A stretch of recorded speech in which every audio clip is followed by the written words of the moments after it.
Grabe na ang shooting ng Lakers player na ito, nakuha na ang rhythm ng laro, X-factor din sa panalo ng Lakers kontra sa Clippers. Pero bago yan, former Lakers player na si Matt Ryan, ginulat ang team ng New Orleans Pelicans matapos magpaulan ng tres laban sa Detroit Pistons. Nakahanap na nga po ng team ang forward na si Matt Ryan dahil matapos siyang kunin ng Minnesota last season. Winib nga po ito ng nasabing team bago magsimula ang regular season. At bago nga po mapunta sa Minnesota si Ryan, galing nga po ito sa Lakers, kung saan may isang game na hindi malilimutan ng mga Lakers fans kay Matt Ryan. At ito ang game-tying 3-point shot na ginawa niya kontra sa Pelicans na nag-push sa overtime ang laban at nakuha ng Lakers ang panalo. Pero ngayon nasa Pelicans na nga po si Ryan kaya hindi na ulit matitikman ng NOP ang heartbreaking 3-point shot ng nasabing forward.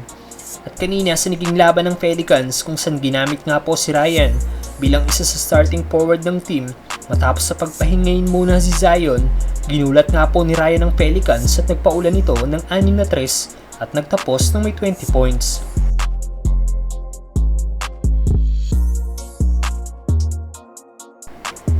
Samantalang D'Angelo Russell nahanap na ang rhythm ng kanyang laro. Matapos na maging maalat sa first 3 game ng Lakers si D'Lo kung saan nag-average lang ito ng 14 points shooting 30% sa field, sa last 2 games nga po maganda na ang inilaro ng nasabing point guard.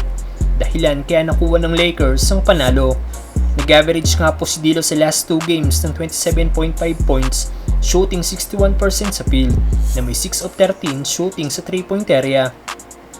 Last game kontra Clippers, 12 points, 2 rebounds at 3 assists nga po ang ginawa ni D'Lo noong third quarter kaya napababa ng Lakers ang lamang ng Clippers. Kaya masasabi natin na worth it din talaga na ibinalik si D'Lo ng Lake Show. Madaming NBA fans nga pong nag-react sa ginawang laro ni D'Lo ayon sa isang fans, consistency daw ang kailangan ni D'Angelo Russell.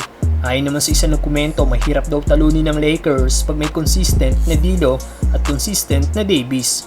May nagsabi din kung ganito lang daw ang naging laro ni D'Lo noong series nila kontra sa Denver Nuggets, siguradong Lakers daw ang nagkampiyon.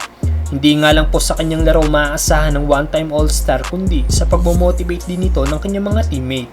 Dahil ayon kay Riggs, palagi daw siyang sinasabihan ni D'Lo na magaling siyang basketball player at dapat kalimutan ang mga sinasabi sa kanya ng mga tao regard sa pag-i-struggle ni Austin Reeves.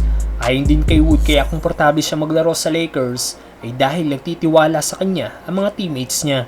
Isa na dito si D'Angelo Russell na palagi daw pinupush ang kanyang laro. Anong masasabi nyo kay D'Lo mga brother?